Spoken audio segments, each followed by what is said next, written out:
podemos estar reunidos.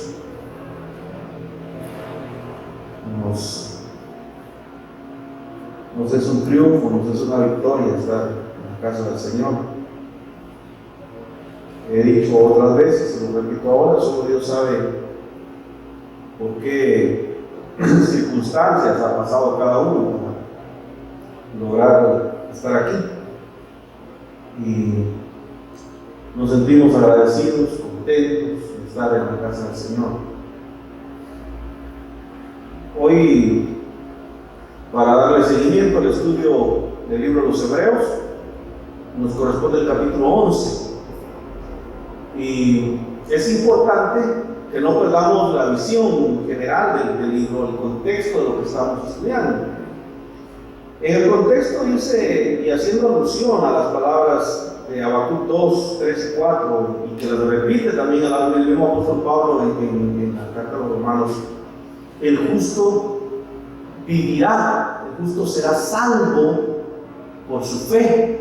O sea, nuestra justicia delante de Dios es creer en Jesucristo. Y esto desvirtúa toda religión, todo sistema, todo protocolo, toda liturgia que se nos imponga, porque solo es por fe en Jesucristo que uno es salvo. Y todo lo demás son meramente cuestiones de los hombres, impuestas por los que se hacen a sí mismos nuestros líderes dentro de las iglesias. Yo soy muy delicado, dice el pastor, y a mí esas cosas no me gustan. Y ya le preguntó a Dios si a Dios le gusta, porque al final el trato de Dios es con cada individuo. Y cada persona crece espiritualmente de forma diferente. Somos como plantío de Jehová, dice en otro lugar de la escritura. Y ni modo, usted en el jardín tiene gladiolas, tiene chinitas, tiene amor de un rato. Y todas quieren un trato diferente. Hay unas que dicen que son de sombra, hay otras que son del sol, otras de media luz, unas que hay que regarlas a cada 15 días. Y Dios tiene un trato particular con cada uno de nosotros. Yo no puedo pretender que hermano Mario sea igual que yo, que hermano Elmer sea igual que hermano José Manuel. No podemos ser iguales. Somos así de distintos, y distintos nos amó el Señor. Y a alguien le parecerá injusto y diga, bueno, pero si a mí Dios me ha pedido, me ha demandado, yo he tenido que sufrir, ¿y cómo es posible que el fulano no? Y sea salvo. Y entonces viene al recuerdo aquella parábola del Señor de los trabajadores que llegaron en distintas horas del día a trabajar. Unos llegaron temprano, dice a las 6 de la mañana, otros a las 9, otros a las 12, otros a las 3, y unos que llegaron al último momento, y dice que al final les pagó a todos lo mismo. Y los que llegaron de primero se molestaron, porque dice, y miren qué curioso, porque dice que a los que llegaron de último les pagó primero. Y sucesivamente, hasta que llegó a los que habían llegado primero, que eran los que en la lógica humana deberían de haber recibido su pago primero y haberse ido contento a su casa. Pero dice que los que llegaron primero fueron los que recibieron el pago de último. Y vieron cómo el patrón le pagó a los que llegaron de último lo mismo que ellos, y se molestaron y le reclamaron al Señor ¿por qué? Y les dijo él, ¿cuánto les ofrecí pagar a ustedes? Un denario. Ah, pues un denario les pagué. Sí, pero ¿por qué aquellos les pagaste lo mismo y llegaron de último? No es mi dinero y soy libre de hacer con mi dinero lo que me dé la gana. Y esa es la misma respuesta que hallamos en Romanos capítulo 9, cuando el Señor dice, tendré misericordia del que yo quiera tener misericordia. Entonces, por eso es que nosotros no podemos uniformar a los hermanos de la iglesia, todas con su uniforme de la femenil, ¿va? Con la manga hasta aquí, y no podemos hacer eso porque el trato de Dios con cada uno es diferente. Yo no puedo pretender, una vez más les digo, que uno de ustedes sea igual a mí, ni gemelos somos, ni parientes somos, dijo la canción. Lo importante aquí es que Cristo Jesús es nuestro Salvador. Vivió una vida santa, sufrió una pasión tormentosa, murió por nuestros pecados, resucitó al tercer día y viene por nosotros. Ese es el Evangelio. Yo no sé qué más quiera agregar usted, pero ese es el Evangelio que yo predico. A Cristo Jesús como nuestro Salvador. Y nosotros hallamos en Cristo Jesús a nuestro Salvador. Y les decía, habrá algunos que sufran menos que nosotros, que tengan que trabajar menos en la obra del Señor que nosotros, y al final recibiremos la misma vida eterna. ¿Y quién podrá decirle a Dios, ¿por qué hiciste así? Regreso a Romanos 9. Le dirá el vaso de barro al alfarero, ¿por qué me hiciste pasinica? Pudiste haber hecho un florero. No, pues Dios es Dios, es el alfarero, y nosotros ¿qué somos? Pero si entendemos estas cosas, mis hermanos, hay un común denominador. O sea, ustedes, todos ustedes y yo tenemos una cosa que nos une y que nos hace hermanos, y que es el instrumento de Dios mediante el cual alcanzamos salvación. Estamos claros que solo Cristo salva, pero el instrumento de Dios es la fe. Y dice aquí, el justo por su fe en Dios vivirá. Y yo he insistido, mis hermanos, que lo que nosotros tenemos que hacer es, como dice el texto del 12:2, siempre de Hebreos, puestos los ojos en Jesús, nosotros tenemos asegurada nuestra salvación. Cuando usted quita los ojos de Jesús y los pone en usted mismo, en sus buenas obras, en la iglesia a la que asiste, en el presbítero, apóstol o pastor que le dirige, usted dejó de confiar en Cristo y perdió lo más importante que tenía, su fe en Cristo. Y dice el capítulo que vimos el domingo pasado, capítulo 10, que en el antiguo pacto continuamente los sacerdotes ofrecían sacrificios, y sacrificio tras sacrificio, porque esos sacrificios no fueron capaces de limpiar al hombre de su pecado.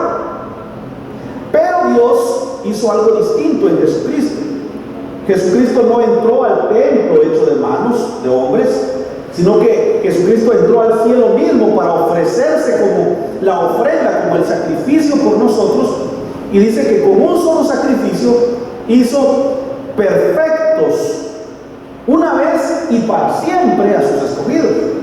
Y eso es algo verdaderamente grande, el acto de justicia que Dios hace en Jesucristo. Repito, entró una sola vez, por cuanto su sacrificio es perfecto. No tuvo que estarse sacrificando todos los años por nosotros. Se sacrificó una vez por nosotros, y con ese solo sacrificio nos hizo, oiga, perfectos a los ojos de Dios. No mire mis debilidades y todo lo malo que yo soy. Mire la obra de Jesucristo. En Jesucristo, en su obra, en su sacrificio, ante los ojos de Dios fui hecho perfecto una vez y para siempre. Y hay cosas aquí que a veces disonan al oído de la gente, porque lo que dice, cuando dice una vez y para siempre, está diciendo que el Señor Dios en Jesucristo perdonó mis pecados pasados, mis pecados presentes y mis pecados futuros. Me hizo perfecto ante Dios para siempre. O sea, esto la gracia del Señor es un océano inagotable de bendición para nosotros. Y el problema con el arminianismo es que el arminiano piensa que creer de esta manera sería como una licencia para pecar. Bueno, pues si Dios ya me perdonó, hago lo que me dé la gana. Y vimos también en el mismo capítulo 10 cómo en este nuevo pacto Dios ya no nos dio unas tablas con la ley, sino que ahora dice que escribió su ley en nuestro corazón. Y eso nos hace diferentes. ¿Por qué nos hace diferentes? Porque ahora, cuando nosotros cometemos algún pecado, nos duele, nos pesa tanto haber ofendido a Dios que no queremos volverlo a hacer. Y vivimos una lucha constante con nuestros pecados. De hecho, déjeme decirle, la mejor prueba de que tu pecado ha sido perdonado es que sigues luchando con él. En el momento en que tú te rindes y te dejas llevar por la corriente de tu pecado, en ese momento diría yo, pues no, ese pecado no ha sido perdonado. Pero si en tu corazón está esa lucha constante por serle fiel al Señor, por no pecar, por vencer tus debilidades, eso es la garantía de que en efecto Dios te ha perdonado. Y dice entonces que se ofrecía un sacrificio constante. Todos los años entraba el sumo sacerdote al templo con un sacrificio ajeno, con la sangre ajena, con la sangre de machos cabríos, que no era la sangre del sacerdote, a ofrecer por los pecados del pueblo. Sin embargo, Jesús no entró al templo, entró al cielo. Y esto lo vemos cuando Jesús resucita y platica con Magdalena, con María, afuera del sepulcro, y ella le quiere tocar, y él le dice: no me toques aún, voy al Padre y luego estaré con vosotros. Y Jesús desaparece y luego les aparece nuevamente ya a todos los discípulos. Cuando él dice voy al Padre es porque él se presentó ante Dios como las primicias de los que durmieron, dice la Escritura. O sea, él resucita y triunfante sobre la muerte va y se presenta delante del Padre y le dice: Padre, misión cumplida. Entró al cielo mismo a decirle: el sacrificio, la ofrenda fue pagada. Ya no hay deuda para nosotros porque fue pagado en la cruz del Calvario. Y entonces en los versículos 28 en adelante dice que por el testimonio de dos personas, alguien que violentara la ley de Moisés era condenado, y era condenado a muerte de forma irremisible. Apedreaban a aquel que fallaba a la ley. Y dice: ¿cuánto mayor castigo pensáis que merecerá el que pisoteare al Hijo de Dios y tuviera por inmunda la sangre del pacto con el cual fue sacrificado, e hiciera afrenta al Espíritu de gracia? Y estos versículos pueden ser malinterpretados en el sentido de que luego digan: bueno, entonces quiere decir que si yo acepté el Evangelio y luego peco, he pisoteado al Hijo de Dios, he tenido por inmunda su sangre, y no me queda más que, como dice el versículo 27, una horrenda expectación de juicio y de hervor de fuego que ha de consumir a los adversarios. Lo que está diciendo el escritor bíblico, y lo digo con el respaldo del contexto bíblico, es que ya no hay más sacrificios que ofrecer. Que lo único que queda, si tú haces a un lado a Jesucristo, es el infierno. Entonces, ¿a nosotros qué nos corresponde? ¿Hacer a un lado a Jesucristo y confiar en el vestido que me pongo? ¿Hacer a un lado a Jesucristo y confiar en los diezmos que doy? Porque dice que no hay nada, no hay diezmo, no hay ofrenda, no hay sacrificio, no hay penitencia, no hay diezmo, no hay indulgencia, no hay nada que sea superior a la sangre de Cristo. Y lo único que te queda es: o te aferras a la sangre de Jesucristo o pagas eternamente en el infierno. Eso es lo que está diciendo acá. Entonces, mis hermanos, no quiere decir que cuando uno viene a Cristo y ya no peca. O sea, eso sería parte de la falsedad del pentecostalismo. Es ese falso, esa falsa santidad que ellos profesan. Ellos le hacen creer a uno que ellos con su corbatita, con sus zapatitos bien lustrados y ellos no pecan y se paran desde el púlpito a señalar los pecados de los demás como si ellos no faltaran. Aquí lo que está diciendo, mis hermanos, es que a pesar de nuestras múltiples debilidades, pecados y falencias que haya, un solo sacrificio es valedero, y es la sangre de Cristo.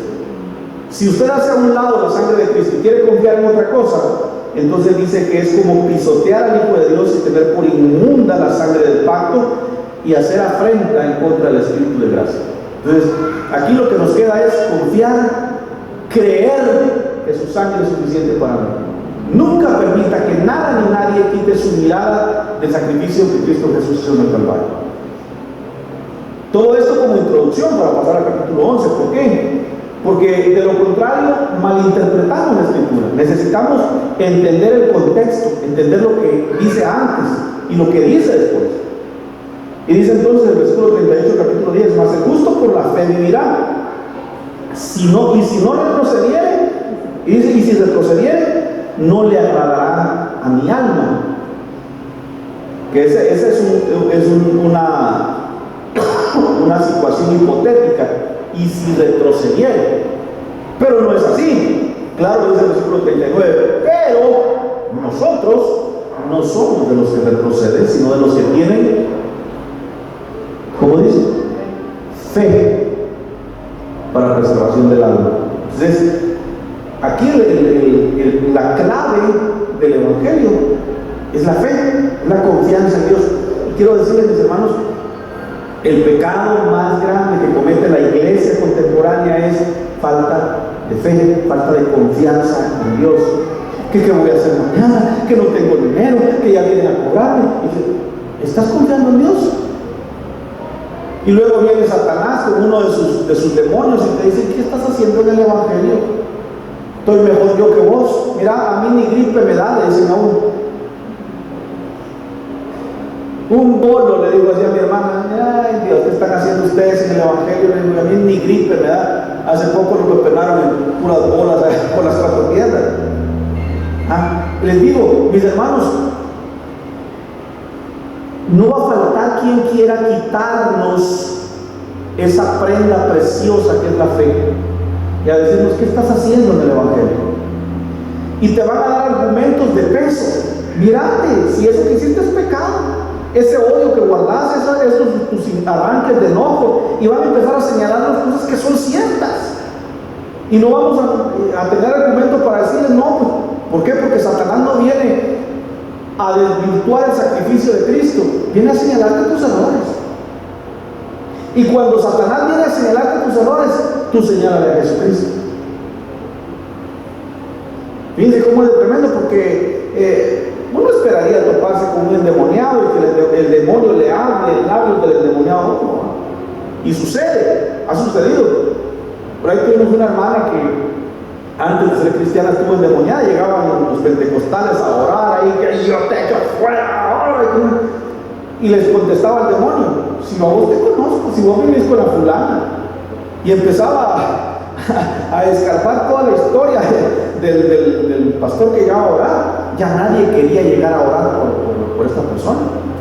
Y hubo un pastor muy humilde de una iglesia de aquel pueblo, ya no está en Monjas, que fue y se quedó ahí a la par de la cama de aquella mujer enferma, endemoniada. Y cuando el demonio le venía y le decía, él le contestaba: es cierto, todo lo que decís de mí es cierto.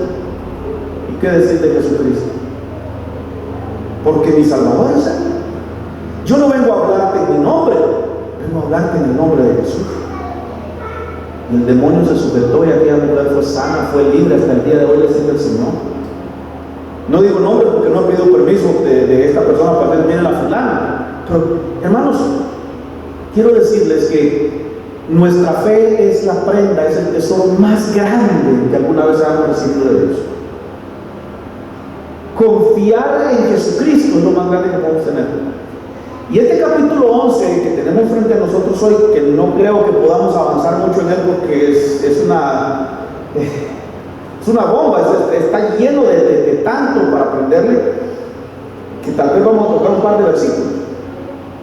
Pero este capítulo 11 ha sido malinterpretado infinidad de veces.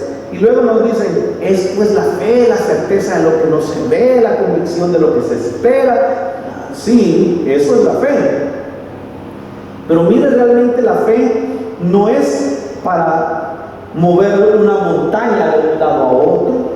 La fe no es para comprarme el carro que he soñado. La fe, dice el versículo 2, la fe es el ¿qué? Es aquello por lo cual los cristianos alcanzamos buen testimonio delante de Dios. Oiga lo que estoy diciendo. Realmente cuando el capítulo 11 nos habla de la fe, no nos habla de una fe para alcanzar grandes cosas y grandes proyectos. El más grande logro de la fe es que alcancemos buen testimonio delante de Dios, delante de la gente que importa. De hecho, de los versículos 35 en adelante, encontramos a mucha gente que le creyó a Dios y no recibió, no alcanzó lo que esperaba mediante la fe, pero alcanzaron buen testimonio delante de Dios. O sea, el capítulo 11 nos habla de alcanzar buen testimonio. ¿Qué es alcanzar buen testimonio delante de Dios? En el Antiguo Testamento se usaba mucho esta terminología, se decía hallar gracia delante de los ojos de Dios, caerle bien a Dios, pues es ser aceptados por Dios, porque a uno le dicen acepte al Señor como si Él fuera defectuoso y que nosotros todavía nos pongamos los demonios y Él lo voy a pensar. Muy sabiendo el hombre dice, fíjese que lo voy a pensar. Te echas un trago vos, semejante. El que se hace muy intelectual para ponerle condiciones a Dios y que lo va a pensar para hacer el mal, actúa como más bruto de los seres creados. Es al revés, es Dios el que nos acepta a nosotros, y para que eso suceda hemos de alcanzarlo mediante la fe en Jesucristo.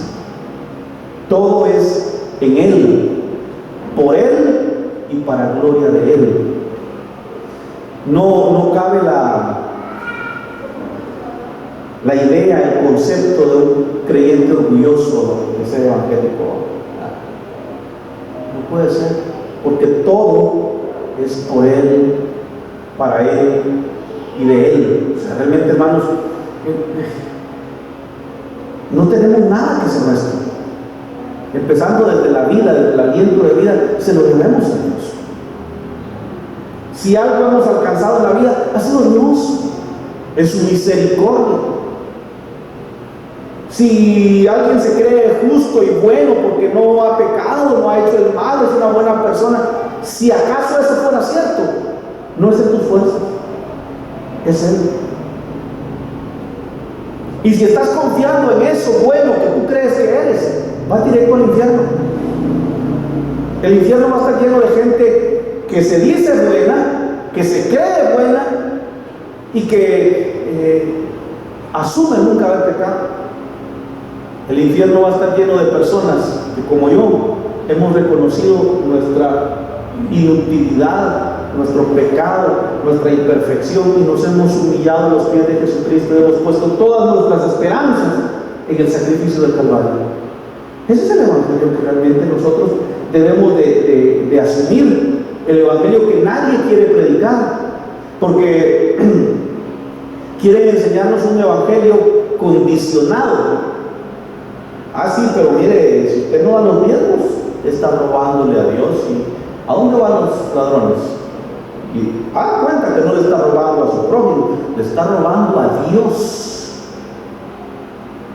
La gente dice, no, de veras.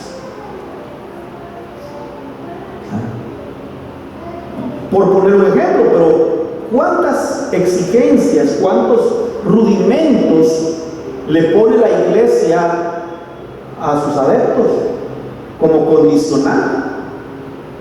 La única condición es confíe en Jesucristo, crea que Él es su Salvador. Por eso es que Él se hace llamar nuestro Salvador, porque en efecto Él es el que nos salva, no nosotros. Aún esta fe que nosotros hoy profesamos en Él no es de nosotros, es un don de Dios. Él nos dio la fe para que creyéramos en Él. Y entonces les decía yo, lo peor que podemos hacer es desconfiar de Dios, desconfiar de su sacrificio. Y les repito, va a venir Satanás con algunos de sus demonios a decirte: no, ¿qué estás haciendo en el Evangelio? ¿Qué vas a ir a hacer ahí? ¿Qué vas a ir al hijo Rufino? Este es un pedante, es un orgulloso, es un aquí, y luego te va a señalar tus pecados, y te vas a decir: mira, esos tus arranques de ira, mira esa respuesta que diste, mira aquí tu video, aquí te caché yo, mira cuando estás con la fulana, con el fulano. Y nos arde la cara de vergüenza, porque estamos confiando en nosotros cuando deberíamos de confiar en Jesucristo.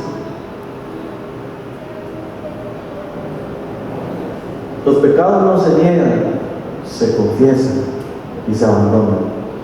El que encubre su pecado, dice la Escritura, no prosperará. Y nosotros decimos: no, ¿cómo va a ser? No, esa foto no soy yo. Parecida era la que hice. Tratando de esconder, cuando en realidad, mis hermanos, nosotros el camino es: yo reconozco que soy pecador. Sí, todo lo que dicen es cierto, y otro montón de cosas que ustedes ni saben también. Solo Dios sabe la magnitud de todos mis pecados, y sin embargo me ha amado y me ha perdonado. Por eso Dios permitió la ley en el Antiguo Testamento. Y aquí hay una gran confusión, porque mucha gente quiere volver a la ley. Hay que guardar el sábado, que hay que hacer esto, que las fiestas judías, y traen un montón de cosas a la iglesia, pensando que con eso van a agradar más a Dios. Y el texto es claro. Versículo 6: sin fe es imposible agradar a Dios. Pretender guardar la ley para agradar a Dios es una evidencia de falta de fe, porque no estoy creyendo en Jesucristo, estoy haciendo yo. Entonces, es esa corriente judaizante de traer a la iglesia ese montón de cosas y de cumplir leyes. Hermanos, lo único que hace es apartarnos de la verdadera fe bíblica, que nos hace agarrar buen testimonio delante de Dios. Amén. Yo quiero que ustedes y yo tengamos buen testimonio delante de Dios. En otras palabras, hallemos gracia delante de sus ojos, le caigamos bien a Dios. ¿Y cómo le caemos bien a Dios? Confiando en Jesucristo. Yo soy feo, yo soy malo, yo no puedo, yo soy inútil, yo soy pecador, pero Cristo es mi Salvador. Ese es el Evangelio. Por la fe entendemos que fue constituido el universo por la palabra de Dios, de modo que lo que se ve fue hecho de lo que no se veía. Por la fe, Abel ofreció a Dios más excelente sacrificio que Caín, por lo cual, mire, yo lo tengo subrayado, alcanzó testimonio de que era justo, dando Dios testimonio de sus ofrendas, y muerto aún se habla de él por causa de su fe. Pues aquí no es cuestión, mis hermanos, de que Dios bendijo a uno y al otro no, porque uno dio una ofrenda de un cordero y el otro dio ofrendas de fruta. Aquí lo que Dios está midiendo en estos dos es la fe con la que lo hicieron. Nosotros debemos de hacer las cosas confiando en Jesucristo. Eso nos da buen testimonio delante de Dios. y se pueda decir de nosotros en la historia del cielo, se diga, le creyó a Dios y por eso alcanzó testimonio de que era justo.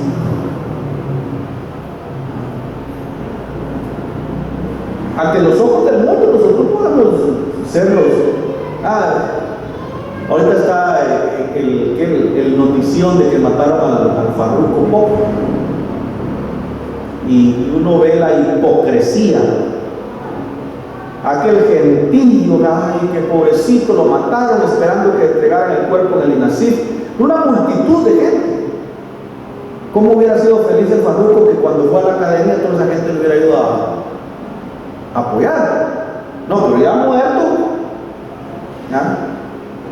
Aquí nosotros, hermanos, ante los ojos de la gente no valemos nada. Les aseguro que el día que yo me muera, ay, el hermano él, todavía ayer yo platiqué con él. Nosotros tenemos que aprender que lo que diga la gente de nosotros no vale nada. Usted puede tener el peor concepto de mí, pero si cree en Jesucristo, será salvo. Todo eso peor que usted piensa de mí puede ser cierto, pero si creo en Jesucristo, dice que me hizo perfecto una vez y para siempre. Eso es el Evangelio. Jesucristo es el Evangelio. Por eso es que nosotros no podemos tolerar nuestro apóstol Sergio Enríquez, nuestro profeta. Jesucristo es el Señor de la iglesia. No hay que el pastor fulano, ay, nuestro pastor, Jehová es mi pastor. Él dijo en San Juan 10, y yo soy el buen pastor que da su vida por las ovejas. Nuestro líder es Jesucristo. Yo aquí soy el sirviente, el que trae la comida, pero el Señor de la casa es el Señor Jesucristo. Y mi trabajo aquí en el púlpito es quitar su mirada de mí, de la iglesia como tal, de sus buenas obras, y que usted quite su mirada de todo lo demás y la ponga en Jesucristo. Ese es mi trabajo. Y si alguna vez en mis mensajes no lo he guiado a Jesucristo, me arrepiento, rasgo mis vestiduras y le ruego al Señor me perdone, pero mi trabajo aquí es guiarlos a Jesucristo. Yo creo que los que me escuchan regularmente saben que mis mensajes redundan en voltee la vista a la cruz del Calvario. Allí está nuestro tesoro. Nosotros no venimos al Evangelio para que Dios nos bendiga, para que Dios nos dé un carro, una casa, para que Dios responda a mis peticiones, para que Dios sane mi enfermedad. Venimos al Evangelio porque Jesucristo es nuestro tesoro. Venimos por Él. Todo lo demás es añadidura.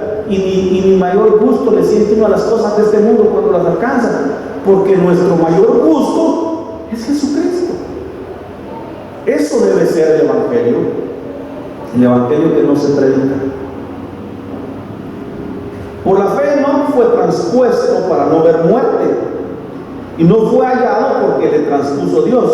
Pero antes de que fuese transpuesto, como dice, tuvo testimonio de haber agradado a Dios. ¿Y por qué lo agradó? Por la fe. Es que de eso habla el capítulo 11 de Hebreos, de una fe que nos lleva a ser agradables delante de Dios. Voy a terminar con este versículo porque si no nos hace larguísimo. Pero sin fe, sin confianza en Jesucristo, es imposible agradar a Dios. Puedes hacer, como dice en 1 Corintios 13, puedes dar tu cuerpo para ser quemados.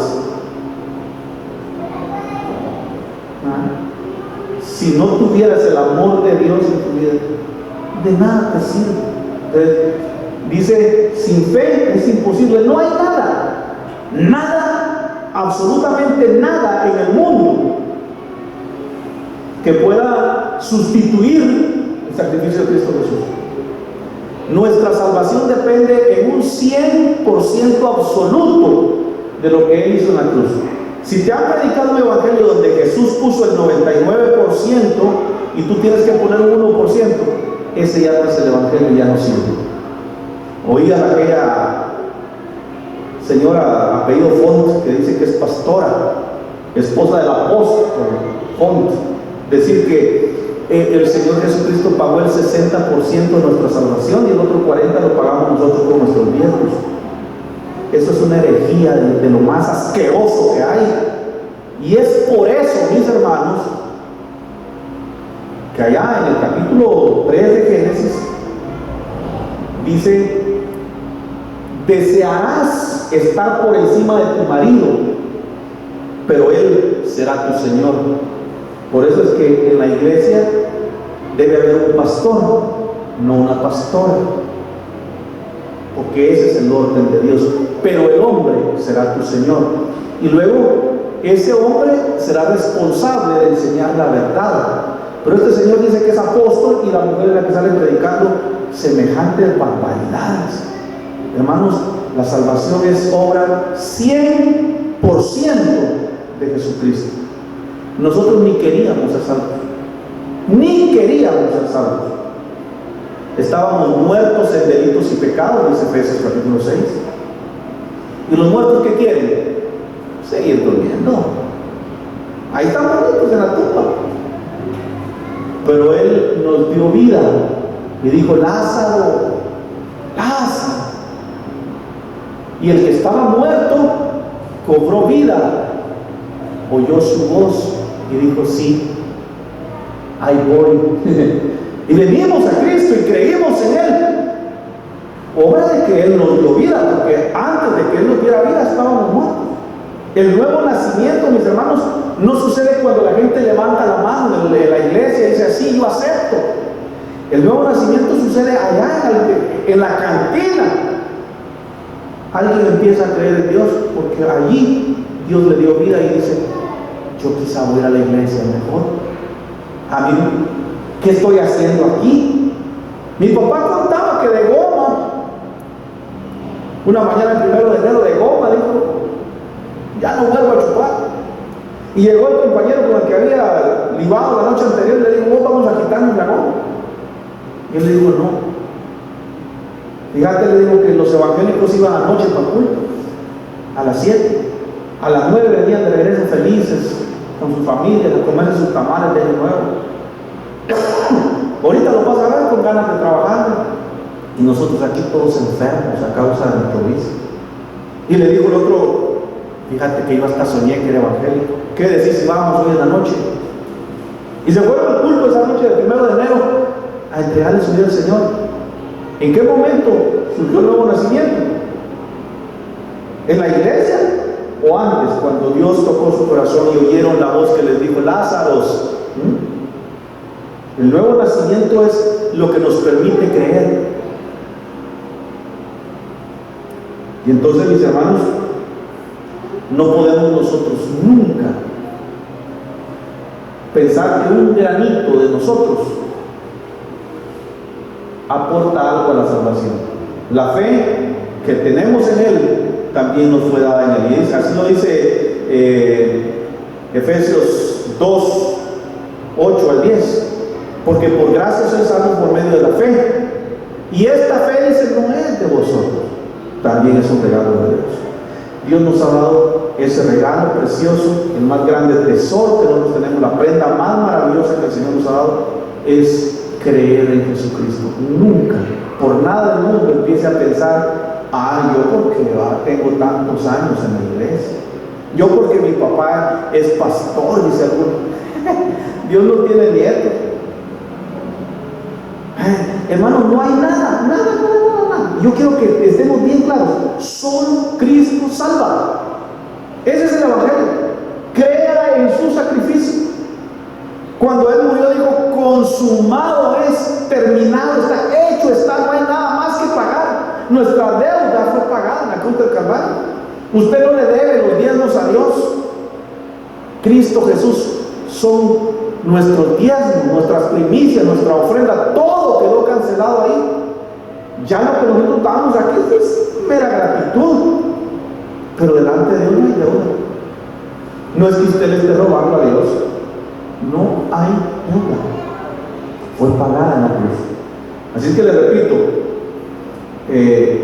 Lisni Fon se llama la mujer esa que les digo, que dice que el Señor Jesús pagó el 60% y nosotros el otro 40% con los diezmos. En pocas palabras, es una herejía diabólica. Eso le resta gloria al Señor Jesucristo. Es una evidencia de falta de fe en su sacrificio, y sin fe es imposible agradar a Dios, porque aquel que se acerca a Dios es necesario que crea en Él, que Dios existe, que Él es galardonador, que Él es premiador de los que le buscan. Padre, te doy gracias por estos escasos versículos en los que hemos meditado en esta mañana. Más quisiera yo, pero el tiempo es corto, los hermanos tienen compromisos, yo no me siento bien de mi salud, todo lo sabes tú, Señor, pero te doy gracias por estos versículos y te ruego, mi Dios, mis palabras se quedan escasas y yo quisiera ser elocuente y tener palabras convincentes para que quienes me escuchan entiendan que Cristo Jesús es todo, en todo. Pero Señor, por favor no me des esa elocuencia, solo dame el respaldo de tu Espíritu. Él es el que convence, no mis palabras. Aparta de nuestro corazón cualquier otra expectativa, cualquier otra confianza que no esté puesta en el Calvario. En el nombre de Jesús te lo ruego. Amén. Vamos a tomar la comunión. ¿Para qué tomamos la Santa Cena? En memoria, para recordarnos. Por si acaso yo no les hablé de Jesucristo, de su muerte y de la confianza que hay que tener en Él, pues con la Santa Cena acuérdense, por su sangre, por su cruz, es que somos salvos. Si alguno se cree sin pecado, puede quedarse ahí sentadito. Si alguno sabe que ha pecado y necesita de un Salvador, de su sangre bendita y preciosa, véngase con nosotros los pecadores y pidámosle perdón al Señor. Hagamos memoria de su obra, de su cruz, de su sangre,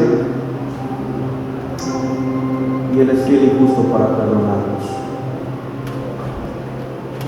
Señor mi Dios, te damos gracias en esta mañana por habernos dado en Jesús al Salvador perfecto, al Cordero sin mancha, que se ofreció a sí mismo por nosotros, y en un solo sacrificio, una vez y para siempre, nos ha hecho perfectos delante de ti, Padre. Queremos decirte que te amamos, Jesús precioso, que eres todo nuestro deleite, todo nuestro gozo, la razón por la que estamos aquí reunidos. Eres tú, Jesús, que si nos sanas, que si nos prosperas, eso es irrelevante. Solo tenerte a ti, Señor, es nuestra más grande dicha.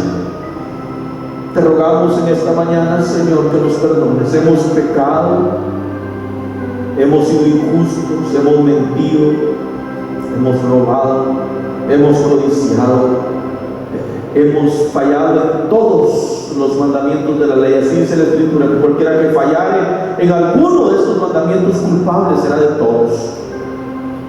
Hemos fallado en todo, pero tú eres nuestro todo, Señor, y confiamos que tu sangre es suficiente para nosotros. Borra nuestras rebeliones esta mañana, Señor, y ayúdanos a ser mejores cada día, a parecernos más a ti. Gracias por tu sangre derramada, por tu cuerpo inmolado, y gracias, Padre, por habernos dado a tu único Hijo. En el nombre de Jesús. Amén.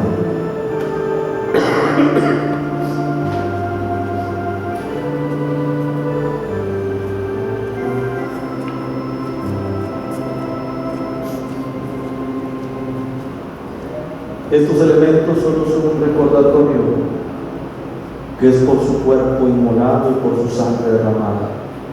No es por la iglesia, no es por el pastor, no es por tus buenas obras, no es por tu manera de vestirte. Es por su sangre preciosa que somos salvos. Alabado sea el Señor Jesús.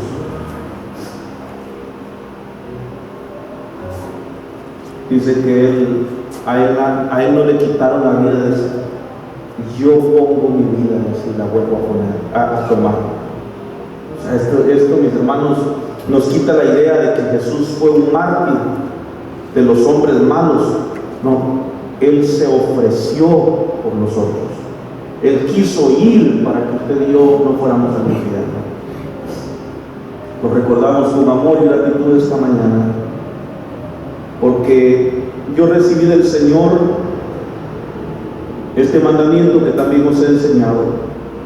Que el Señor Jesús, la noche que fue entregado, tomó pan y habiendo dado gracias, lo partió y dijo: tomad, comed, esto es mi cuerpo que por vosotros es partido. Haced esto en memoria de mí.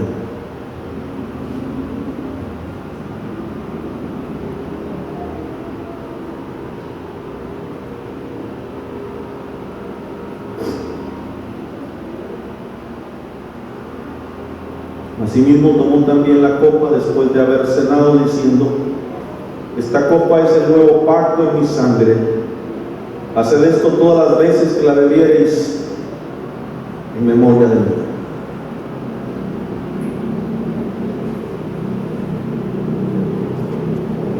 ¿Y qué es eso de en memoria de mí? Es como decirles, hermanos, levanten su vista al monte Calvario. Una vez más, levanten su vista al monte Calvario. Allí está toda nuestra esperanza.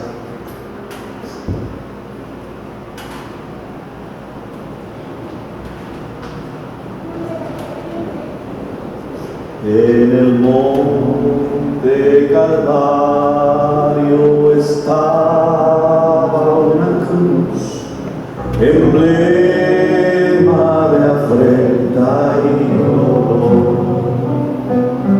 Y yo amo esa cruz, donde murió mi Jesús por salvar al más vil pecador.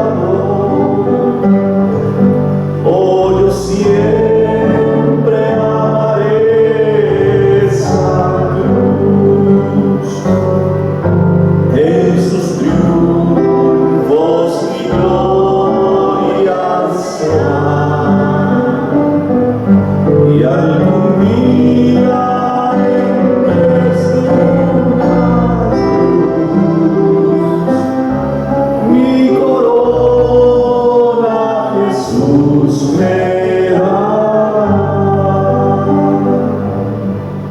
yo seré siempre fiel a la cruz de Jesús, sus desprecios con él llevaré, y algún día feliz con los santos en luz, para siempre su gloria ver.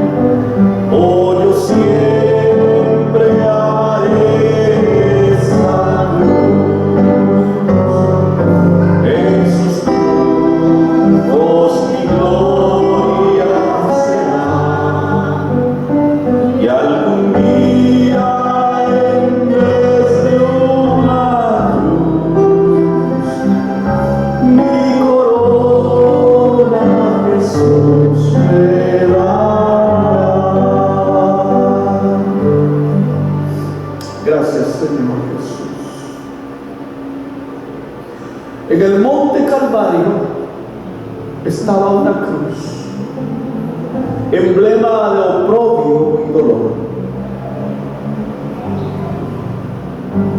Y yo amo esa cruz. Mi vista está puesta allí, en donde murió Jesús, por salvar al Hijo nacido, el más vil de los pecadores. Y cuando dice yo seré siempre fiel, está diciendo no dejaré de confiar en la cruz de Jesús, en su sacrificio. Cuando digo la cruz no me refiero a un palo, me refiero a su sacrificio. Allí está toda mi esperanza. Gracias te damos, Señor, por este momento, por tu palabra preciosa y por la sangre que derramaste por nosotros. Amén.